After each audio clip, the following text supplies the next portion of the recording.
Hello, hello les amis poissons, ascendant poisson, signe lunaire en poisson, bienvenue pour cette guidance. Aujourd'hui nous regardons quelle est la bonne surprise qui vous attend au mois de décembre 2022. Alors bien sûr cette bonne surprise peut parler à certains poissons dès à présent et parler à d'autres poissons à la fin du mois de décembre ou carrément au début du mois de janvier. Le temps n'est pas arrêté avec le tarot, je vous le rappelle. Je vous rappelle également que c'est un tirage général qui ne va pas parler à tous les poissons de la même façon, donc prenez bien ces messages avec beaucoup de discernement, surtout adaptez mon vocabulaire à votre situation et ne prenez que ce qui vibre pour vous. Je vous recommande de regarder la vidéo de votre signe ascendant et de votre signe lunaire pour avoir des compléments d'information et pourquoi pas recevoir un autre message qui peut-être vous parlera davantage. Dans la barre d'infos, vous trouverez comme d'habitude mon adresse email si vous désirez des renseignements pour les tirages personnalisés. Vous trouverez également différents liens qui vous mèneront vers les guidances que j'ai effectuées pour le signe du poisson, toutes les guidances du mois de novembre, sentimentales, professionnelles, les messages de vos guides sont encore à votre disposition, ainsi que la guidance de l'automne. Voilà, je vous invite comme d'habitude, si vous appréciez mon travail, à liker cette vidéo, à commenter, partager, vous abonner. Ça m'aide énormément et ça m'apporte énormément de réconfort, il ne faut pas le cacher. Voilà, on va pouvoir commencer avec l'énergie principale du tarot de Marseille qui vous accompagne ce mois-ci, les amis poissons, pour votre surprise. Alors, nous avons l'arcane sans nom et la lune. Alors, l'arcane sans nom nous dit qu'il y a quelque chose qui se termine ici. Avec l'arcane sans nom, ça nous parle d'une fin pour recommencer quelque chose. Il y a quelque chose qui se métamorphose, qui se transforme ici, une transformation personnelle, quelque chose qui vous causait peut-être beaucoup de sensibilité, qui réveillait de la sensibilité, des émotions chez vous et qui vous donnait le sentiment peut-être d'être un peu perdu, d'être dans le brouillard avec cette lune. Il y a un changement ici par rapport à vos ressentis. Peut-être dans une situation où vous ne saviez plus trop comment avancer peut-être. Donc on sent en tout cas un vrai changement ici avec quelque chose qui est émotionnel, qui est dans le brouillard. Peut-être justement que vous allez recevoir des révélations par rapport à quelque chose, par rapport à une fin. Alors, une fin qui a peut-être mis du temps à arriver. Ici, avec la Lune, on a un sentiment de gestation aussi, quelque chose qui doit arriver qui est arrivé peut-être à maturité et qui est en train d'éclore en ce moment. Ça a été peut-être périlleux, c'est peut-être quelque chose qui a été long à germer, long à venir, et qui évoque peut-être un sentiment, en tout cas, où le temps a passé et que vous allez pouvoir peut-être commencer à tourner une page. Alors, on va voir avec le reste des énergies comment ça peut nous parler. Derrière la Lune, on a le mat, on se libère quelque part de certaines émotions, de certains ressentis et peut-être de ce sentiment d'être dans le brouillard ou que nos projets sont dans le brouillard. Il y a une notion émotionnelle et avec la Lune, on parle du passé, peut-être pour certains de la famille. Il y a peut-être quelque chose qui s'arrête par rapport à la famille ou le foyer, une maison. Ça peut nous parler de votre maison de famille, par exemple. Ou alors de quelque chose qui s'arrête dans le passé ou qui s'arrête avec une problématique qui vous a retenu un peu en arrière, en lien avec quelqu'un de votre famille pour certains d'entre vous. Mais il y a une transformation ici, la fin de quelque chose pour le début de quelque chose. Quel est l'animal totem qui vous accompagne, qui vous offre son pouvoir pour vous aider pendant ce mois de décembre? Nous avons l'huître. Ici, on voit avec l'huître que vous détenez en vous un gros potentiel, un grand trésor, la perle de l'huître, et que vous protégez ce trésor du mieux que vous pouvez. Mais c'est peut-être le moment justement de partager le trésor, de partager votre projet, de montrer au monde ce que vous portez en vous. On a un peu la même symbolique que la Lune ici, la gestation. Ici, l'huître prépare sa perle, prépare quelque chose et elle n'attend que le moment de pouvoir justement le partager avec d'autres. Alors, soit on parle d'un trésor à partager avec vous, ou soit c'est vous qui possédez ce trésor et que il serait bon de le partager avec les autres, de montrer à tout le monde ce que vous possédez en vous. Voilà, en tout cas, une belle énergie. L'huître sous-entend aussi que vous avez fait preuve de beaucoup de patience, puisque ça a demandé du temps de créer cette huître, de se créer cette perle. Et, euh, et c'est peut-être la fin d'un stress de pouvoir justement révéler un petit peu ce que vous portez en vous. Ok, alors avec l'oracle des miroirs, nous avons l'énergie du retard, l'énergie de la parole et le changement. Donc on voit bien la notion de changement avec la mort et ici la roue. Hein. J'ai l'impression que quelque chose avait pris beaucoup de retard et qu'il y a des communications ici qui apportent des éclaircissements par rapport à ce retard et qui vous permettent justement de commencer à changer quelque chose, à vous diriger vers un ailleurs, vers une autre destination ou à changer considérablement la face des choses, hein, quelque part. Ici, il y a peut-être une conversation, une communication avec quelqu'un d'important, une conversation peut-être que vous attendez depuis longtemps ou quelque chose qui était bloqué ici, peut-être parce que vous n'aviez pas de nouvelles de quelqu'un. Ça a créé du stress, ça a créé une zone d'ombre, comme si vous étiez dans le brouillard quelque part. Et on parle ici de véritablement peut-être de retrouver la lumière et donc de reprendre contact ou que quelqu'un reprend contact avec vous et que ça apporte un changement. Et cette parole, elle apporte le changement parce que justement, elle aborde ce qui était bloqué, hein, quelque part. Ici, c'est un peu comme si on avait une roue bloquée et que la roue pouvait se remettre en marche ici. Donc aussi la possibilité de remontrer votre potentiel, peut-être de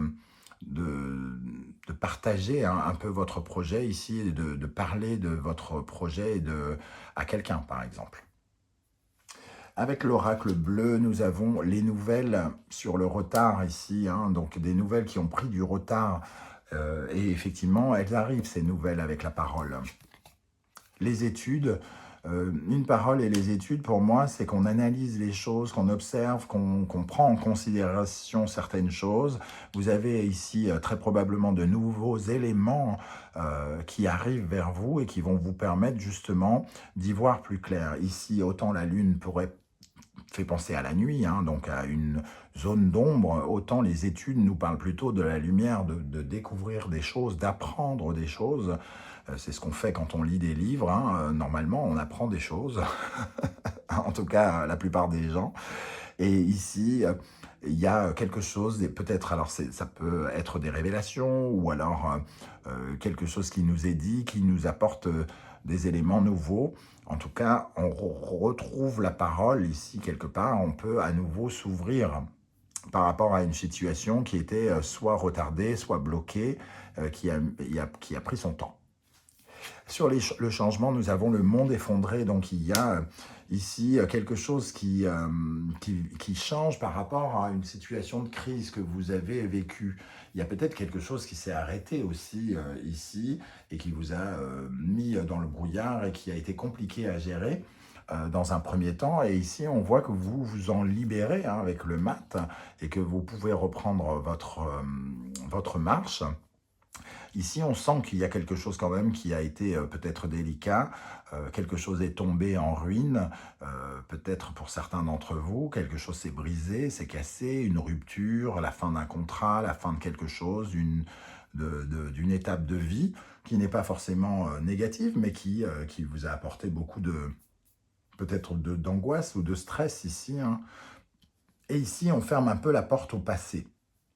Comme ici, on clôture quelque chose qui a peut-être fait mal, qui vous a peut-être blessé. On commence à clôturer pour pouvoir enfin remontrer ce que vous possédez en vous, vos talents, vos trésors, soit pour retrouver un nouveau travail, soit pour repartir en avant dans votre vie amoureuse, puisque montrer vos trésors, c'est aussi peut-être faire de nouvelles rencontres par la suite.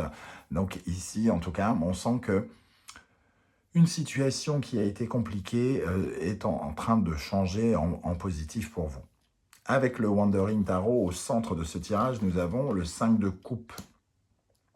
Le 5 de coupe, ça peut nous parler justement d'une période de deuil, de quelque chose qui a été compliqué ici à vivre, un deuil à faire sur se séparer de quelque chose, se séparer d'une maison, se séparer de quelqu'un, se séparer d'une ancienne vie, se séparer de quelque chose qui ne remplissait plus sa tâche, hein, quelque part, mais qui peut nous laisser quand même avec une certaine forme de blessure ou de tristesse, avec le 5 de coupe. Nous avons le 5 de denier, le 8 de bâton, le valet de coupe, le 6 de coupe, l'ermite, la reine de coupe, le cavalier d'épée et le valet de denier. On voit que pendant ce mois de décembre, vous entrez avec le 5 de denier. Dans l'énergie du 5 de denier, et avec le 5 de coupe, on voit qu'il vous manque quelque chose, hein. Il vous manque de l'argent, il vous manque un sentiment affectif, un sentiment de sécurité affective, un sentiment de vous épanouir. Il y a quelque chose, en tout cas, dans le passé, avec ce 6 de coupe, qui crée une certaine forme de nostalgie, une certaine forme de déséquilibre émotionnel. Vous avez beau savoir au fond de vous que c'est probablement une bonne chose, parce que la reine de coupe nous dit quand même que vous avez envie d'être bien, de vous sentir bien en vous, mais qu'il y a encore une étape peut-être un peu compliquée, avec un deuil à surpasser, quelque chose dans le passé, une osmose peut-être aussi avec ce 6 de coupe, auquel il faut dire au revoir. Alors, vous étiez peut-être en paix avec quelque chose ou avec quelqu'un, et que cette chose vous manque encore, mais on vous sent quand même plus déterminé avec ce cavalier d'épée à avancer. Donc je disais que vous rentriez avec ce 5 de denier, qui nous parle entre guillemets de pauvreté.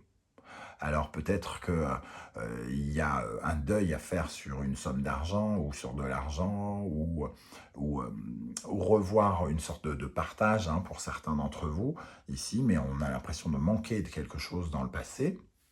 Et ici, vous sortez avec le valet de denier, la naissance de quelque chose de concret. Ici, la perte de quelque chose de concret, et ici, la naissance de quelque chose de concret. Donc on voit quand même cette évolution, ce changement ici. On part du monde effondré pour pouvoir enfin transformer quelque chose et recréer quelque chose, se réinvestir, se réenrichir, réapprendre quelque chose. On voit deux énergies nouvelles, hein, le valet de coupe, le valet de denier ici, donc une énergie où on se sent un peu plus épanoui, un peu plus aimé aussi, avec ce valet de coupe qui peut représenter une certaine forme de rêve. On commence un nouveau rêve quelque part, on commence à penser autrement, à penser l'amour, à ressentir un peu plus de bien-être. C'est le but à atteindre, hein. On sent qu'ici, il y a une période de deuil, et on se bat ici, on se bat de toutes les façons possibles, en essayant de garder un œil sur cette bienveillance. On essaye de se battre pour avancer, pour aller vers de nouvelles aventures, le voyage. Ici, le 8 de bâton qui peut représenter justement ces nouvelles aventures, et surtout le fait de préparer ses bagages. Il y a quelque chose qui vous manque, et ici on vous voit vous battre pour l'obtenir, et la lanterne ici, la sagesse qui vous donne la réponse. Donc il y a quelque chose qui vient ici, peut-être une parole avec quelqu'un, une conversation avec quelqu'un qui vous permet d'apprendre quelque chose sur ce manque, qui vous permet d'avancer par rapport à ce deuil ici, hein. Vous faites la lumière de ce deuil, et ça vous permet de vous sentir mieux, et d'amorcer un changement important par rapport à une étape de vie qui est peut-être compliquée. Alors, pour les poissons, qu'est-ce qu'on a sur ce 5 de denier, ce manque, ce 5 de denier et ce 5 de coupe, hein, parce que finalement, les deux 5 ici représentent quand même quelque chose qui vous manque d'amour, manque concret, les bras qui se serrent autour de soi, quelque chose comme ça. Alors, qu'est-ce qu'on a avec le 5 de denier? Ça peut parler de manque d'argent, hein. Le mensonge.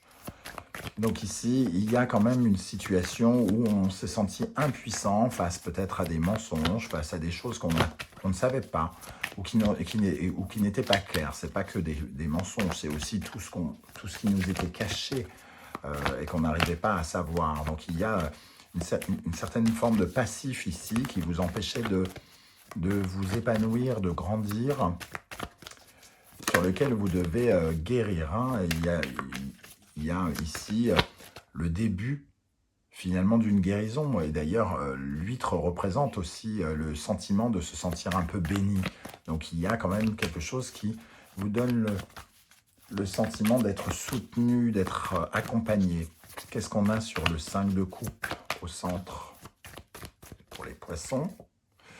Nadir, donc effectivement, on avait du mal à voir, on se focalisait sur cette tache noire ici au centre, et désormais on commence à regarder le bout du tunnel ici, cette petite lumière qui commence à apparaître, parce que ici l'ermite, la sagesse, ou une personne plus âgée que vous, ou quelqu'un d'expérimenté, ou quelqu'un qui a en tout cas une grande intelligence, peut vous éclairer quant à ce tunnel, quant à cette voie. C'est un peu comme si vous n'avez vu pendant un temps qu'une voie sans issue, et que désormais quelqu'un met le doigt sur une issue possible. Alors on va demander maintenant pour le valet de denier. Qu'est-ce qu'on a sur le valet de denier pour les poissons? Ce commencement concret. La paix déjà. La paix, mais aussi la possibilité de commencer à s'investir dans quelque chose de nouveau. À mettre, moi je dis toujours que le valet de denier, c'est un peu mettre le premier sou dans l'achat de quelque chose, le premier acte concret dans le fait de faire quelque chose de nouveau. Alors, avec cette paix, qu'est-ce qu'on a sur le valet de denier? L'éternité, donc un sentiment quand même d'épanouissement où on se soulage de quelque chose. Hein, il y a quelque chose vraiment qui prend fin, qui a créé beaucoup de stress, beaucoup de douleur, peut-être aussi dans le passé, qui a été vous avez du mal peut-être à vous décrocher de ce sentiment, de ces ressentis, de ces émotions, et on sent que quelque chose est en train de changer. Et c'est ça qui va vous aider. C'est la bonne surprise de ce mois de décembre, les amis poissons. Je ne sais pas du tout comment ça va vous parler. Surtout, n'hésitez pas à commenter, comme d'habitude, pour me dire comment ça vibre derrière votre écran d'ordinateur ou de téléphone. Moi, je suis toujours curieux de savoir comment le tarot vous parle. On se retrouve en tout cas très très bientôt pour de nouvelles guidances. J'ai pris beaucoup de plaisir à vous retrouver. N'oubliez pas de liker cette vidéo si ça vous a plu, de commenter, de vous abonner. Ça m'aide énormément. On se retrouve très bientôt. Merci d'être là les poissons. Prenez soin de vous. Ciao, ciao.